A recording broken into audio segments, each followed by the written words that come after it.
இந்த டயாக்சினை பத்தி ஆராய்ச்சியாளர்கள் வந்து ஆராய்ச்சி பண்றாங்க. எப்படி ஆராய்ச்சின்னு டைரக்டா மனுஷங்கிட்ட பண்றதுக்கு யோசிப்பாங்களா? ஸோ நமக்கு ஈஸியா நம்ம மேல கேஸ் போடாத, எந்தவித பிரச்சனையும் வராத விலங்குகள்கிட்ட தான் ஃபர்ஸ்ட் இந்த ஆராய்ச்சியை எடுத்துட்டு போறாங்க. அப்படி எடுத்துட்டு போறப்ப முதலா ஒரு ஆண் கருஞ்சிறுத்தைட்டையும் ஆண் முதலைட்டையும் ட்ரை பண்றாங்க. அந்த ட்ரை பண்றதோட ஆராய்ச்சி முடிவுல என்ன ரிசல்ட் கிடைக்கும் அப்படின்னு பாத்தீங்கன்னா, ஆண் கருஞ்சிறுத்தையோட அந்த டிஎன்ஏ சிஸ்டம், அந்த ஜெனட்டிக் சிஸ்டமே மாறுதான். ஒரு டிஎன்ஏவையே மாத்தக்கூடிய அளவுக்கு கொடூரமானது இந்த டயாக்சின். இது ஆண் கருஞ்சிறுத்தைட்ட மட்டும் இல்லைங்க, முதலீட்டையும் இதே மாதிரி தான் இருக்கு. அதே மாதிரி ஆப்போசிட் ஜெண்டர்லயும் இதே ஆராய்ச்சி நடத்துறாங்க. அங்கேயுமே இதே ரிசல்ட் தான் இருக்கு. ஸோ இப்படி ஒரு டிஎன்ஏ ஜெனட்டிக்கை மாற்றக்கூடிய விபரீதமான இந்த டயாக்சின் நாம யூஸ் பண்ணக்கூடிய நாப்கின்ல இருக்கு. இதை தாண்டி பறவைகள்கிட்ட செக் பண்றப்ப பறவைகளோட முட்டை போடுற திறன் கம்மியாகுது.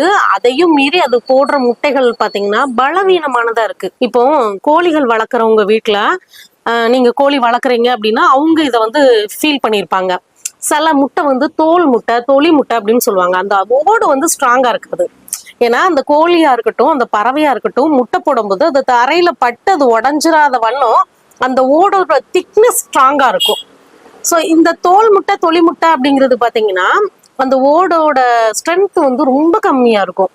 அது கீரல் விழுந்த மாதிரி அப்படி பலவீனமா இருக்கும். ஸோ அதுவே அவ்வளவு பலவீனமா இருக்கும்போது அதுல உள்ளுக்கு உள்ள குஞ்சோட ஸ்ட்ரென்த் யோசிச்சு பாருங்களேன்.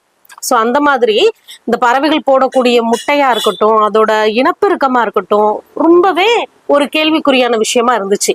ஏன்னா இந்த டயாக்சினோட டார்கெட்டே பாத்தீங்கன்னா நம்மளோட இனப்பெருக்க மண்டலத்தை பாதிக்கிறது தான். ஒரு குளத்துல இருக்கக்கூடிய மீன்கள்ல இதே டயாக்சினை ஆராய்ச்சியை உட்படுத்துறப்ப அந்த குளத்துல சாதாரண மீன்களை காட்டிலும் இருபாலின மீன்கள் தான் அதிகமா இருந்ததா சொல்றாங்க. கலிபோர்னியால இருக்கக்கூடிய ஒரு சரணாலயத்துல கல்ஸ் அப்படிங்கிற ஒரு பெண் பறவை இன்னொரு பெண் பறவை கூட மேட் பண்ணுச்சு. ஸோ இந்த மாதிரியான நிறைய மரபு நம்மளோட இயற்கைய மீறின ஒரு விஷயம் வந்து இந்த டயாக்சின்ங்கிறது பண்ணுது.